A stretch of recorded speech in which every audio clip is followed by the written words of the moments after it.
Welcome everyone to a very special edition of the Hubler Auto Group Coaches Corner. Special for a couple of reasons. One, I am your host. I am riding solo. I am Brian Powers. I work here at Franklin High School. I'm not here with Thomas Crow today. It does make me a little bit sad, but I will get through it.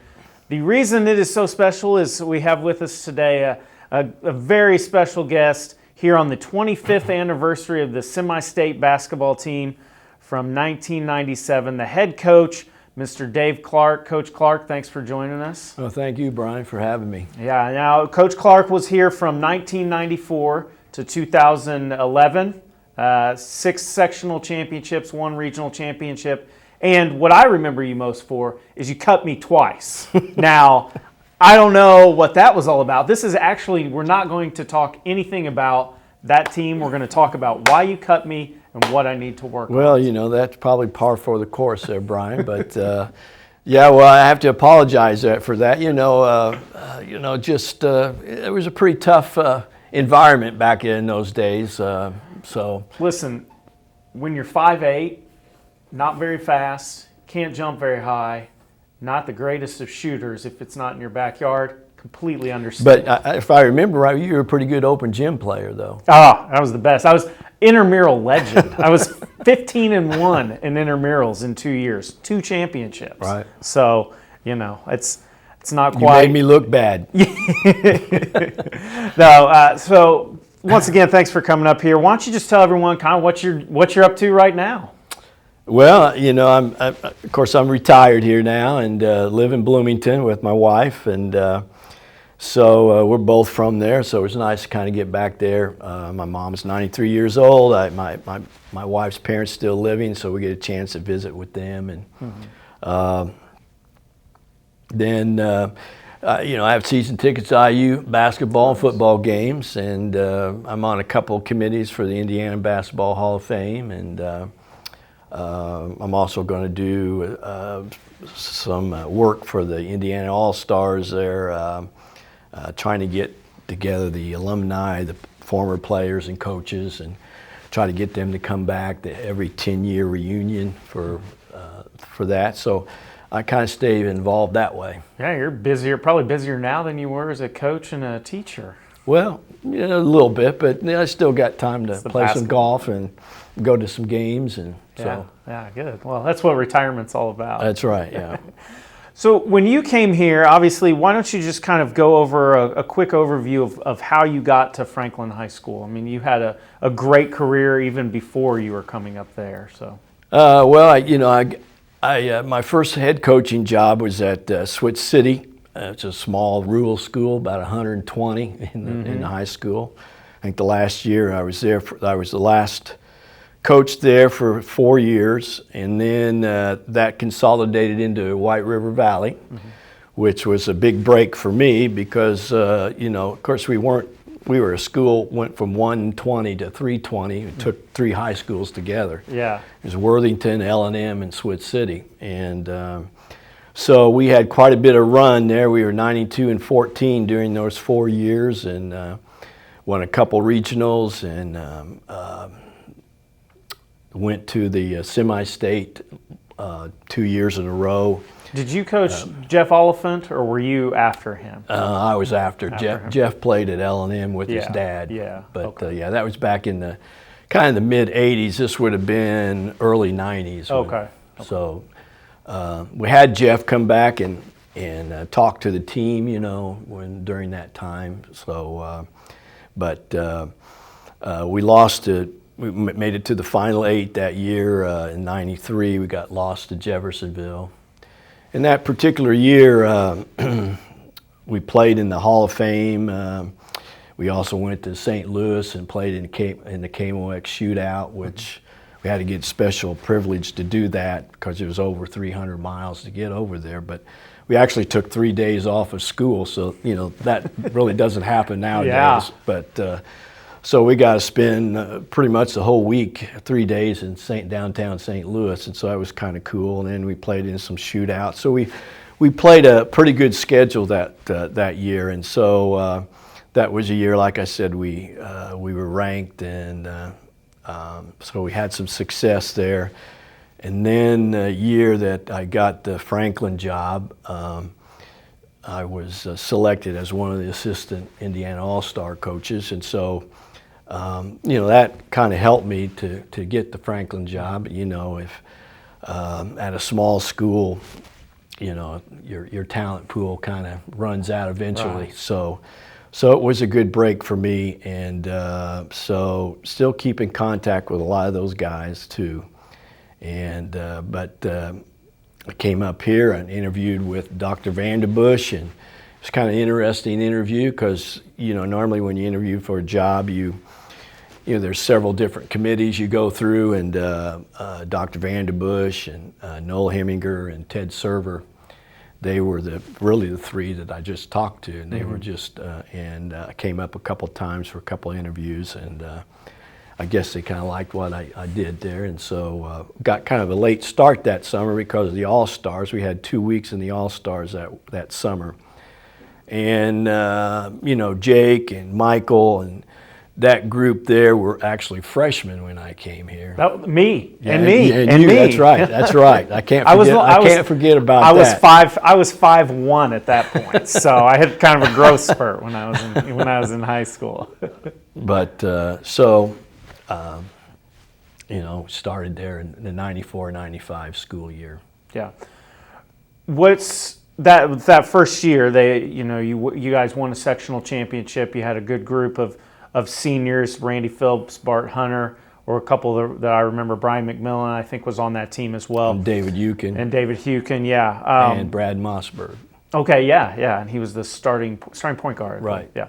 Now, when you came in, and how was it? How did you kind of try and establish your put your thumbprint on the program as opposed to the previous regime? We had good kids for one, good parents too, that were supportive, and a coaching staff that basically inherited from Coach Bennett, which was Coach Workman, Coach Hall, Coach Higdon, and so the fundamentals didn't really change or anything like that, but they had to make some adjustment to some of the things that I wanted to get done. And that summer, working with Coach Whitty at Ben Davis for the All-Stars, I kind of liked some of the things that we were doing, so I kind of brought some of that in and implemented here a lot of the same offensive kind of stuff that we did at that time. Most of the kids would remember that our base offense was regular and doubles, and then we just kind of branched off from there. Yeah. That first year, when you guys started playing, how did you adjust to maybe nothing against White River, but the bigger schools that you're playing? Bigger athletes, how did you kind of adjust to that, or was it just, here's my style, this is what we're going to play? It was pretty much the style that we were going to play, and we had pretty good kids at White River Valley. Of course, it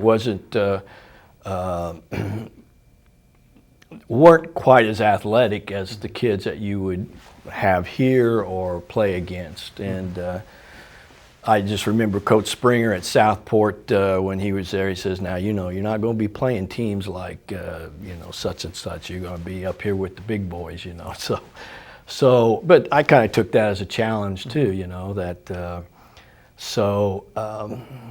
had some pretty good success, but we had also, had a great coaching staff and great players too. So, that all helps fall into place there. So yeah. Is there any specific thing you remember from that first year? Any game or play throughout the year? Well, I really would have wished that I had an opportunity to coach those guys a little year later, because I really thought that was probably overall the best team as far as maybe talent or athletic ability and things like that.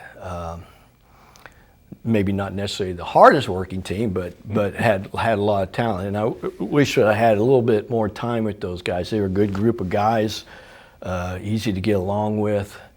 I think they were hungry to win. But I guess the biggest, we won 20 games that year, and we had beaten Shelbyville in the regular season, and then we were matched up with Shelbyville in the first game of the Columbus Regional.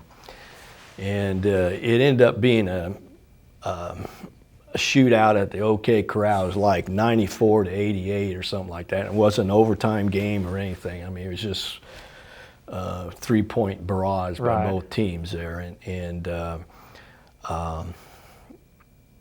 was, it was fun during that time. But as I said, they were a good group of guys, and I kind of wish that I had another year with that group of seniors. Yeah. So then moving on to the next year, you had Mike Krasnoy as a senior that year, Chad Bowman, Scott White. Am I forgetting someone? I feel like I might be. Well, Joe was kind of thrown in Joe there. was a He junior. kind of had mono a little bit and had some injuries during that off and on time there, his junior year. But yeah, the seniors there was Bowman, the big, what we called the big turtles there at that time was Krasnoy and Bowman and Scott White. Yeah, and then I believe in that, and kind of prepping for the next year, you had Jake Sappenfield and Michael Whitted kind of stepped up, and if I remember, in the postseason, I feel like Jake really kind of elevated his play that year. Right. His sophomore year, we needed kind of a little boost as far as the shooter goes. We also had Ryan Wirtz. That was a good shooter for us there too. And that was another, a good group there too. We beat Shelbyville in the regular season and lost to him in the Columbus Regional there in a game. That particular game, neither team probably played real well, but it was kind of one of those games, kind of a slugfest kind of thing there, like in the 50s or whatever, if I remember correctly. But we had our couple chances there in those 2 years to get us a regional. We didn't quite get the job done. Yeah. So then this leads us to the 1996-97 season. So before that year, I talked to Joe, I've talked to Jake about it, and Joe said that they knew they could be good, but not maybe necessarily as good as they ended up being. What were your expectations heading into the year? Probably just to freaking beat Shelbyville in the regional. Yeah, they'd been our nemesis, but that particular year, Shelbyville didn't make it to the regional. But, of course. But that particular year, of course, we had those guys really in the off season during conditioning and stuff. We got them together, and quite honestly, my philosophy was that you just. You went out and played as hard as you can. You prepared yourself the best you can, and let the chips kind of fall where. So that was kind of been my attitude, all the time there. But as far as knowing if we were going to win, 24 games that year, I mean, probably not. But that particular group were hard workers. I mean, every day in practice, they competed every day. What I can remember, we didn't have too many off practices. I mean, they pretty much policed themselves. We had pretty good leadership. Not that we didn't have any good leadership the previous years, but I think that group, being the third time to go around, and we've been so close the other 2 years, that they had a little kind of chip on their shoulder, and the chip got a little bigger and bigger as we kept winning games and really didn't get any notoriety to it. We were kind of under the radar, which was probably okay, you know. Yeah. But our first game of the year, I don't know if you remember this, we played over at Center Grove, and they had us down like 15 points at halftime. Yeah. And because that was always the day before Thanksgiving. Right, right. And so, we came in at halftime. I didn't really have any motivational speech. We just talked about things that we needed to get done. But we came out a little bit more aggressive, pressing and doing some change-up trapping and things like that. And by the end of the third quarter, we were back into the game. And if I remember right, I think we actually took the lead at the end of the third quarter, then pretty much coasted, and we probably won by 12 or 15 points. Mm-hmm. So that was a big a boost to those guys. And from then on, we just, each game kind of got better and better. We had a couple of, we lost to Seymour at Seymour, and then we lost to Greenwood there at Greenwood in the regular season too. Those were our 2 regular season losses. Joe and I couldn't remember who the other one was. We knew Greenwood was one of them, and we couldn't remember the other one. So. Yeah, Seymour was the first one that we lost to. It was usually played Seymour the first Saturday after Christmas, and first Saturday in January. Mm-hmm. Now, when did you kind of realize, hey, this might be a little bit more of a special group? Was there any specific time during the year?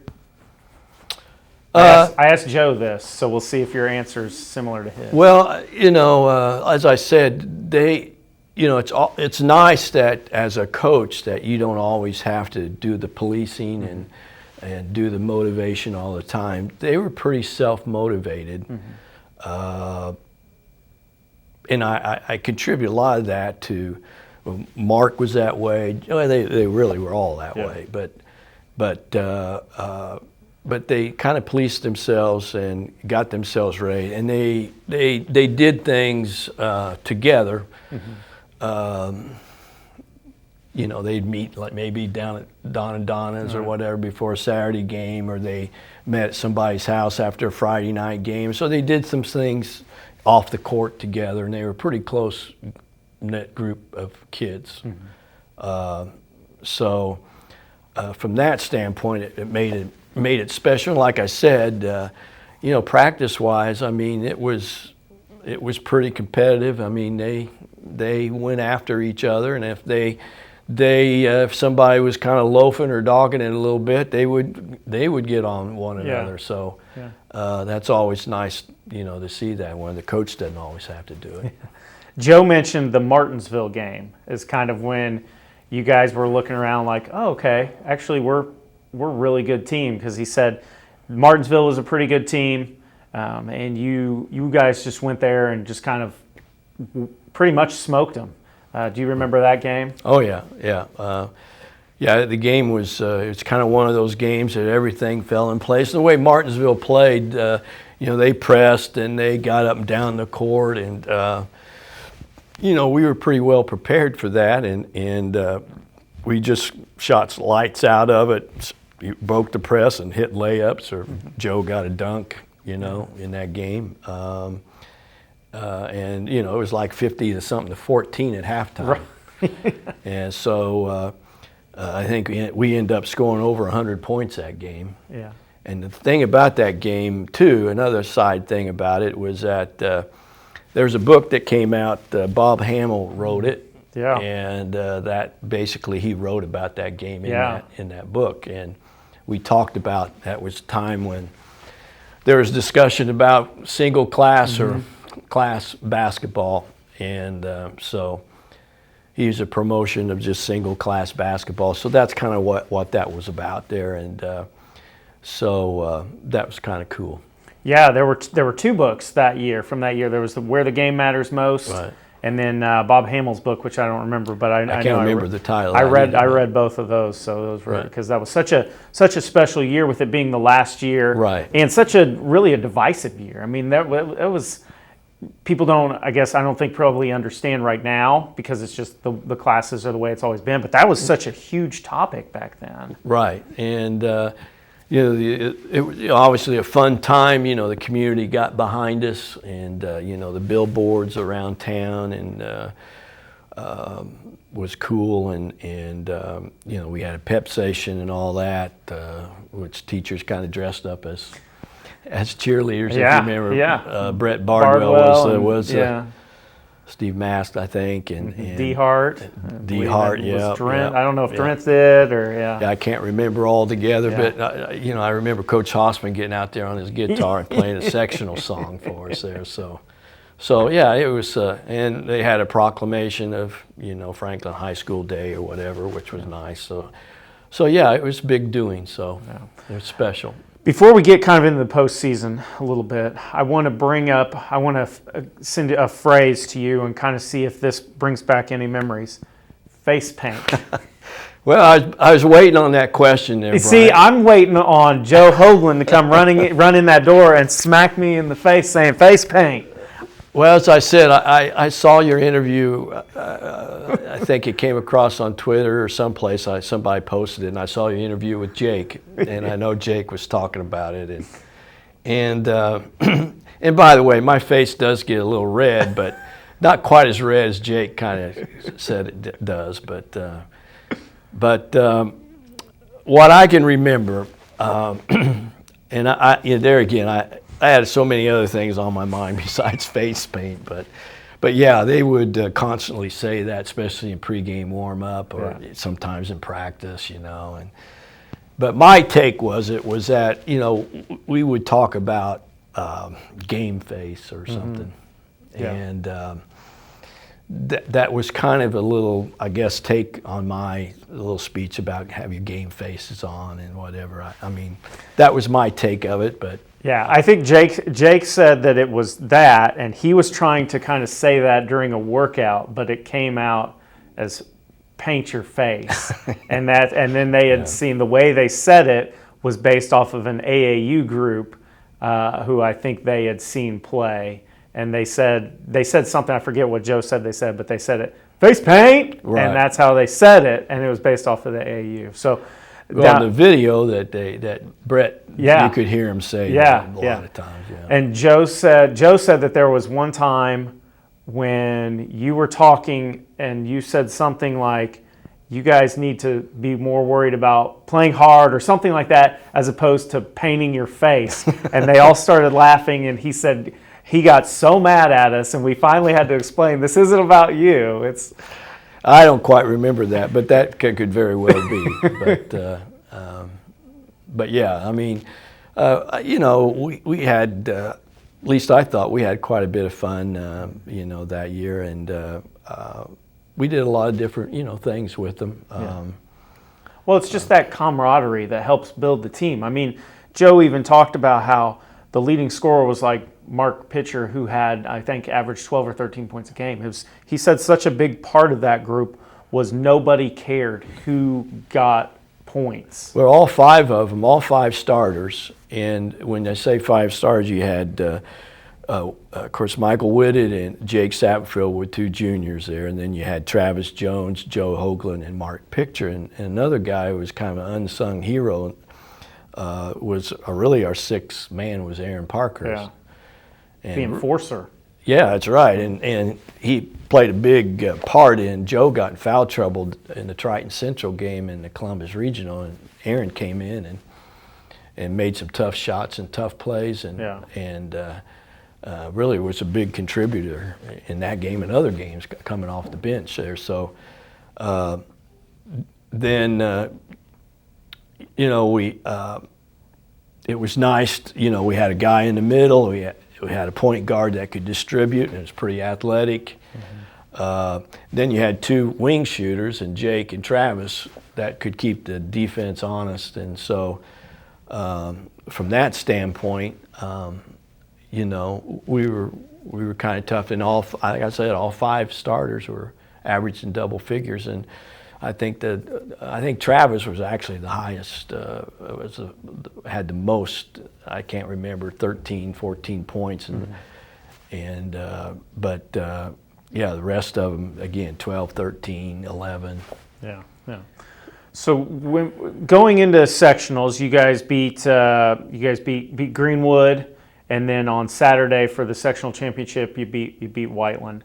What are some things you remember about that? Because in talking to Joe, I just remember, 25 years later, how loud that gym was. Because I I don't know about the players on the court. I think it seemed like the players may have had more of a heated rivalry with Greenwood, and I think they were more friendly with Whiteland.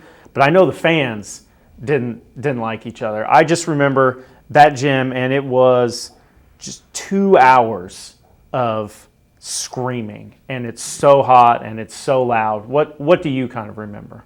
Well, in the regular season game, Greenwood was the first team that beaten us in the county, and none of the other county teams would beat us the 2 other years. And so Greenwood, that was probably one of Coach Hensley, one of his better teams there. And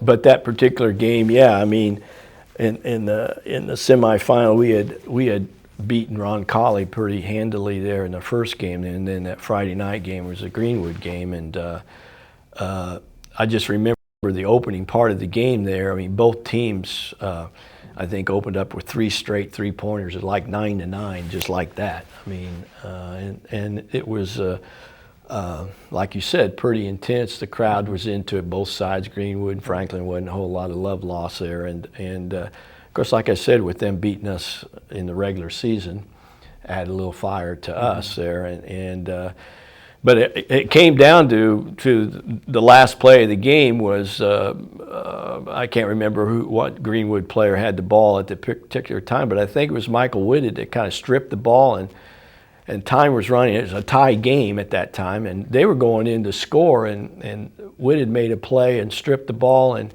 had the presence to throw it to Mark, and Mark raced the ball up the court and found Joe on the right side and fed him, and of course they fouled him. Right. And I think with a little over 1 second to go in the game. Yeah. And usually it was an obvious foul. You know, sometimes referees don't want to make that kind of call, but it was a call they had to make because it was pretty. Yeah. But anyway, Joe hit 1 or 2 free throws, and it was probably a good thing that he probably missed the second one because I think we even got the rebound. Michael got the rebound right. Yeah, Dylan was talking about that. And so that's how that game ended. And of course, and it wasn't for the championship, but you would have thought it was for the championship because our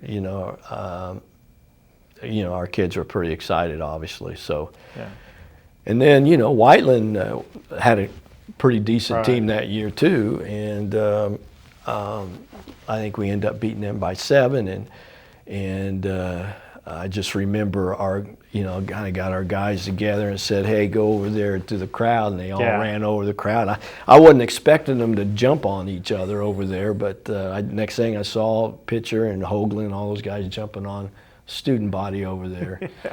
And it was a good time. Yeah. So then the next week, regionals, 3rd straight year, you're in there. You got Triton Central, Doug Pardue. I remember that name still 25 years later, and as we've talked about, I didn't play on that team. But in the morning matchup, and you're in Columbus, I believe. So what do you remember kind of about the regional, the morning game? Well, like you say, it was against Triton Central, and they had won 20-some games that year too, going into and won the Shelbyville sectional, obviously. But yeah, they had that Purdue player that was an outstanding player, and they were, they had a good team, and they gave everything that we wanted in that game. And like I said, we had some guys get in foul trouble, namely Joe. I remember Jake, had it was kind of funny. We had a practice down at Columbus, and of course that week in practice, Jake broke his nose. Mm-hmm. Yeah. And so he was still kind of figuring out the nose protection there on his, and I think his dad still has it down there in the bottom of his basement, in the plaque down there, I think. But so he was still trying to figure that out. And then Pitcher, when we went down, he actually rolled his ankle really bad. Right. We going in for a layup, and ball rolled under the goal right at the same time he was going up for a layup, and he came down right on the basketball. And or he just like, it's happening again. Yeah. We're going to lose first round of the second regional. And he's sprained his ankle so we didn't really know, what kind of shape he's going to be. He was on crutches for a yeah, bit, wasn't he? No. Yeah. So I think our trainer, Brad Coy, there at the time kind of worked him back into shape there a little bit. And so he was ready to go at that time. But like I said, we got in a little bit of foul trouble. They gave us everything. I think we ended up maybe winning by 3 points or something like that. Yeah. I know Aaron came in, had a big game. We hit some big shots. Whitted had to do a lot of work inside there too. We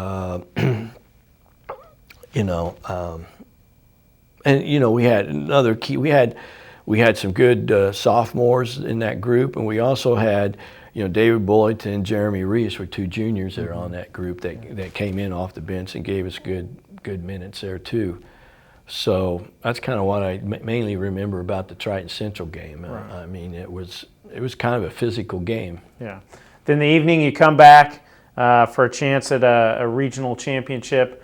Was that against Columbus North? Yeah, Columbus North, I think, defeated maybe South Dearborn in the other game. And I remember one big thing about that game, but what do you remember about that game? I, as a fan, remember something.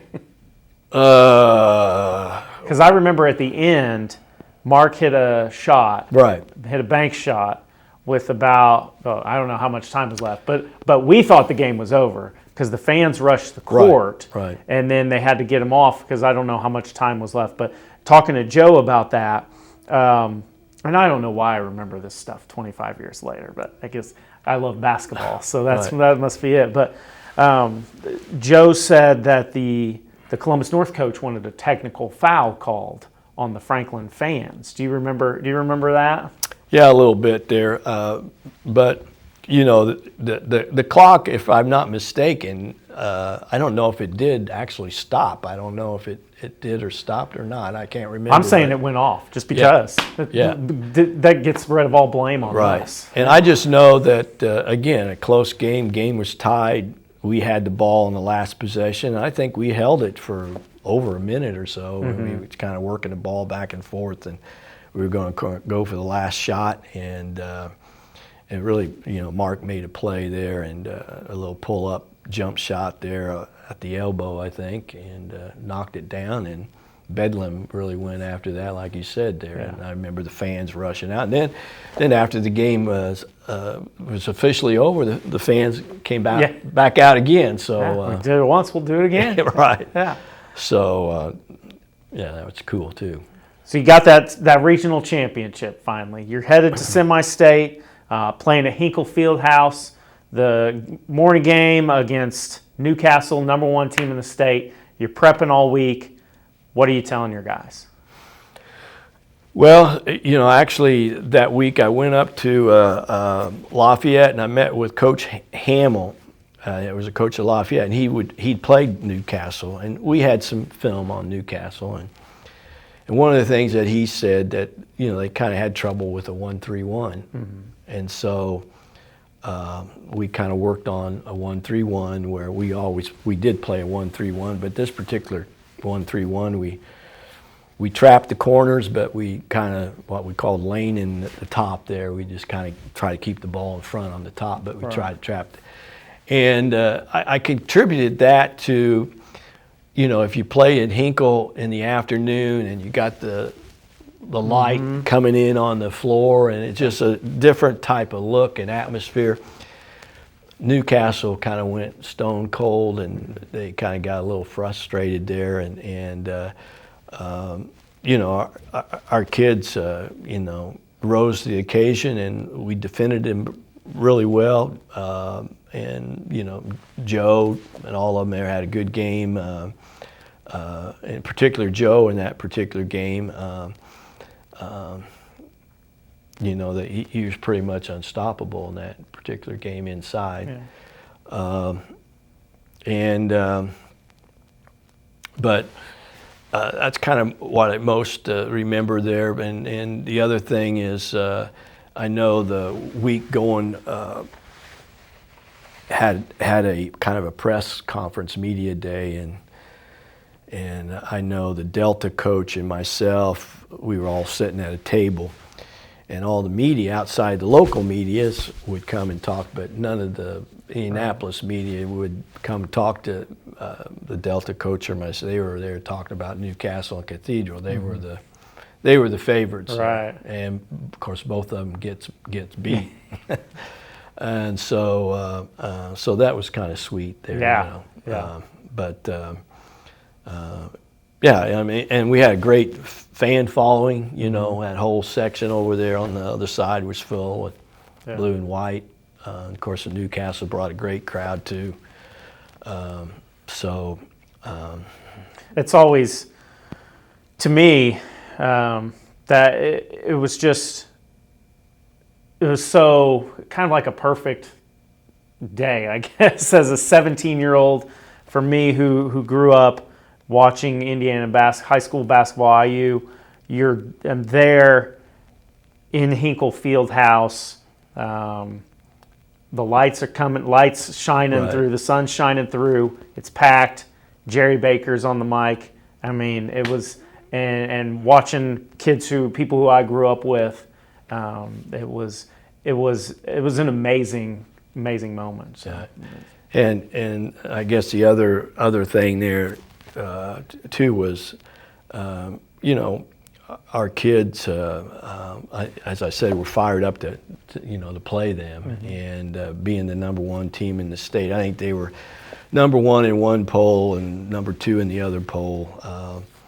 But you know, it was a fun environment, and you know, anytime you get a chance to play at Hinkle, I mean, it's special. Yeah. So then, after that game's over, you play Delta in the night game, and what about that game is kind of sticks out in your mind? Well, we got off to a great start. Yeah. Something that we didn't really do in the Newcastle game. We kind of got off to a slow start in the Newcastle game, and then, like I said, we started in a man, and then we went into the 1-3-1. They had trouble with it, but. In the Delta game, we got off to a great start, ended up, you know, having a 17-point lead at one time. Yeah. And I remember them calling a timeout, and our guys were coming over. We're all trying to get them calmed down, and because they were pumped, and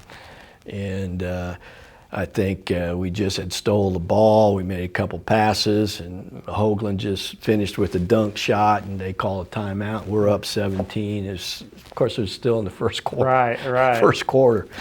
And they had a little guard named P.D. Jackson. P.D. Jackson there that ended up going to Ball State and had a pretty good career there. And then they had Bill Lynch, was former IU football coach. His son played on that. That's right. Played on that team there too, so he had a little bit to do with that as well. But you know,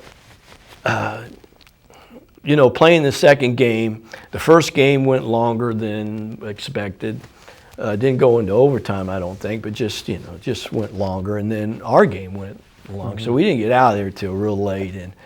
And I think we just kind of really ran out of gas. Was there some food poisoning? Jake mentioned potential chicken wings or chicken tenders. Well, if that, I didn't know anything about that. If that's the case there, so maybe Jake's just making excuses. Maybe, but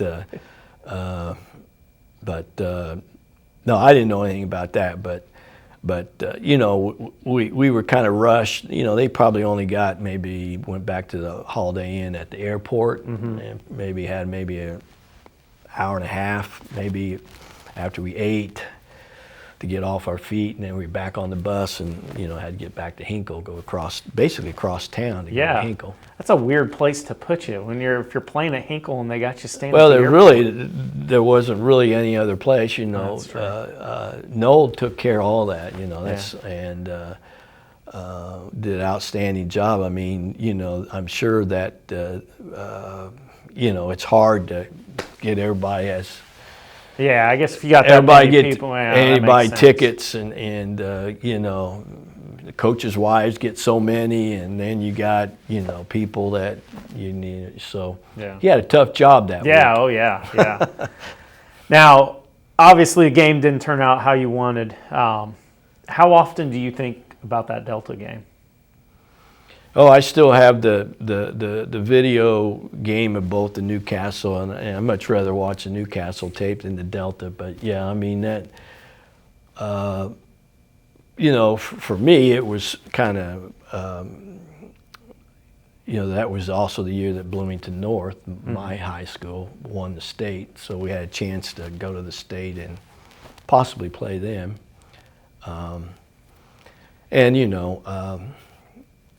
Been there twice, once at White River Valley and once here at Franklin. You never know when you're going to get that opportunity again. So it stings a little bit, yeah. Yeah. So with that team, and then just kind of with what did you learn from that team that kind of helped you in your remaining years here? The